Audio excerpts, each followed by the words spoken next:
Hello, everybody. It's Ed Rosenberg again at the Prosper Show. It's day 2. I'm getting really tired, but I'm going to keep going until the end because we got a very special guest right now. Her name is Cynthia Stine. She's written a book about Amazon preventions. I've had a long conversation with her, and it's incredible how many people she got reinstated at an incredibly high percentage. I'm going to ask her some very important questions here.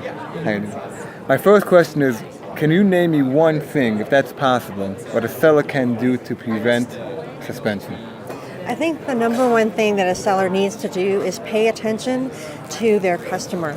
So when they get those returns reports, they need to look at them every week so that they can basically see what's going on in their account and which ones are making what I call negative claims. Those are the claims where they say inauthentic, not as described, used, sold as new. They need to pay attention to those and try to fix them. If they can do that, that is probably the single best thing that they can do to keep their account clean. Mm-hmm. Right. Okay. So that's a very important concept. Where do we access those reports? Okay, so basically there's 2 reports that are really helpful. One is called the Imperfect Orders Report, and you would find that actually near the dashboard. If you look at your regular dashboard, this report is hiding partway down the page on the right-hand side. It's the most hidden report that Amazon has, is their Imperfect Orders Report, because it's not with any other report, and it's like hidden. But it's right under where you see your perfect orders, or where they tell you your best and your worst performing products. Right. That's where the Imperfect Orders Report is. And what it does is it's a spreadsheet, and basically what it does is you can see which of your listings are having problems. So if you sort it by ASIN and you see, oh my gosh, there's a bunch of problems on this one ASIN, and that tells you, I got to look at that. Right. But what's great about the report is it'll tell you where the problem is. Like, oh, this customer left a negative feedback. We got another customer who sent me a message. We got another customer who returned the product. And so you know where to go look. Right. So I look at that as your roadmap. And then the other really important report is your customer returns. So if you're doing FBA, you can download that report and look at it. If you're merchant fulfilled, you can look at it on screen. I think they still don't have it downloadable, but the merchant fulfilled guys, they have actually a really detailed look, and they'll get the full answer. Whereas with the FBA report, it's like inauthentic. That's it. You're like, that's right. It. And so with that, but with your returns report and the Imperfect Orders Report, right, you can really see a lot of what Amazon is looking at when they decide to suspend you. Right, and which would not show up on the metrics. No, it does not show up on the metrics. They don't tell you about product quality problems. Right. And so that's why so many people who were suspended recently, they had, perfect metrics for performance, everything, green, 100, 100. They're like, what did I do wrong? And it's because Amazon didn't tell them, oh, you need to be looking here. Right. That's incredibly important information. Okay, I'm going to ask you the next question. Many people in our group recently have gotten an email about account review. This is from .ca, .uk. People have done, it's not a velocity review. It's just some kind of they want to check your business, and we were assuming they just want to see if you're legit. And it was incredibly high percentage. What's up with that? Well, part of it is because it is January, okay, so, or January and February, it's right after the Q4, and they always do more account reviews then. But they do account reviews all year round.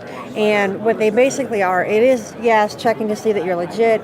They're checking to make sure that the name on your account matches the bank account, matches who you are, and that kind of thing.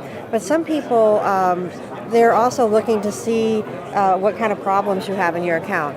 So maybe they saw some problems while you were selling in Q4. Now they want to really look at them. There are people who sell in high return categories. They want to make sure that those returns are just normal returns versus other kinds of returns. And I've had clients who were already suspended, right? They're already suspended, and then they also had an account review. And so even after I got them reinstated, like the seller performance says, oh, okay, thank you, they still can't sell because the account review is still going on. It's maddening. And so I'm like, can you just turn his account back on? And so some account reviews, they do them while you're selling, and you just keep selling, but maybe they hold some of your money. Right.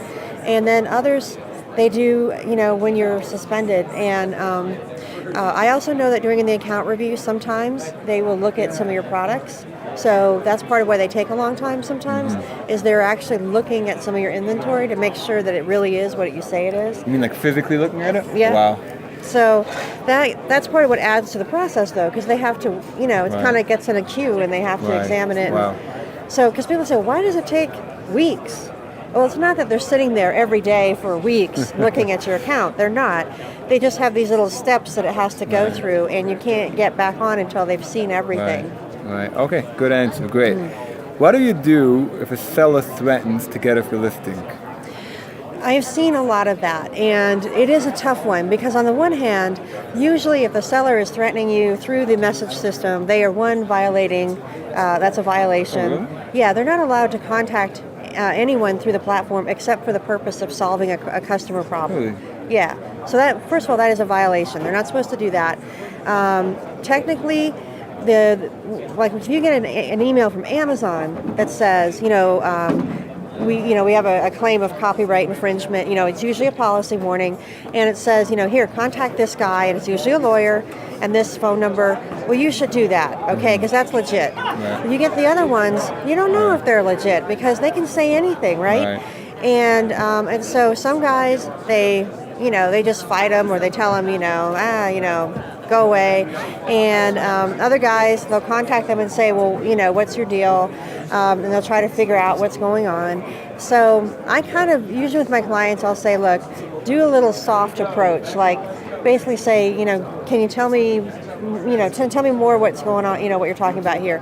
Because if they say, oh, well, I own the rights to this brand. And you say, well, can you show me proof of that, right?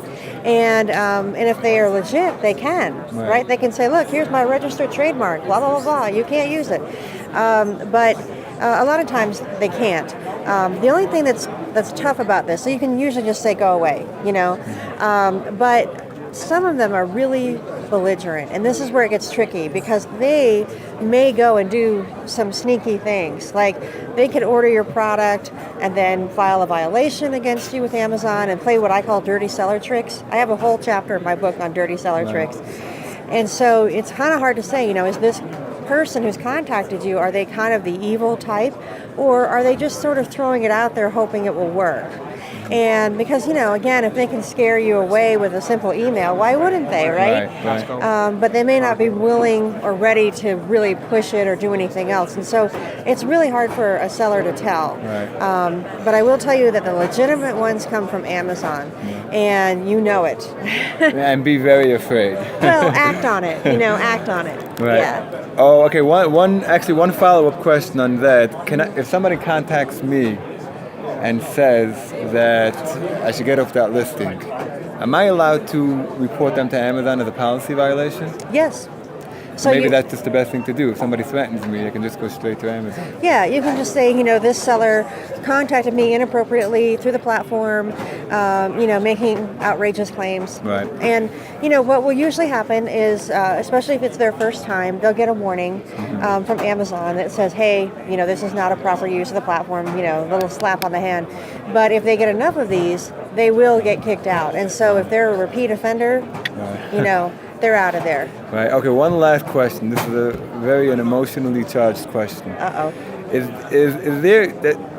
there such a thing as poke the bear or poke the dragon? In other words, say I have a listing which I stopped listing a year ago, and Amazon shuts down that list, and I stopped selling, but it's still there somewhere. Maybe I didn't delete it, or I did, but Amazon has it in its catalog, and they say that I can't sell it anymore.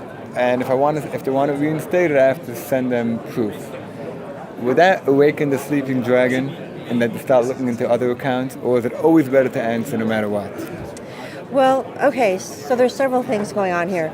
First of all, if you stop selling something, like you're done with it, you should close it down properly, because that way they can't come back to you later and ask you questions about it. But can I do more than just delete a listing? What else? How do you close down a listing properly? Delete the listing. Deleting is Delete the okay, easiest not close, way. delete it. Okay. Yeah, and if it's an FBA item, then you would archive it as well. Oh, So really? you could delete it from your all inventory view, and then you would archive it from the FBA inventory view. And in that way, it tells Amazon, I'm done with this. And so that's one, so you won't get the nuisance notifications that might come up on that, all the ASIN changes, blah, blah, blah. But let's just say, you get this notice, and like you said, you haven't sold it for a while. I would tell people, don't ignore it, because you do need to have some kind of response to them. But if they're asking you for invoices, you need to provide them. And yes, it could be from a long time ago. And but you need to say, okay, here it is. Here's my invoices. But by PS, I'm no longer selling this item. We stopped selling it in June, whatever. And just keep it short and sweet.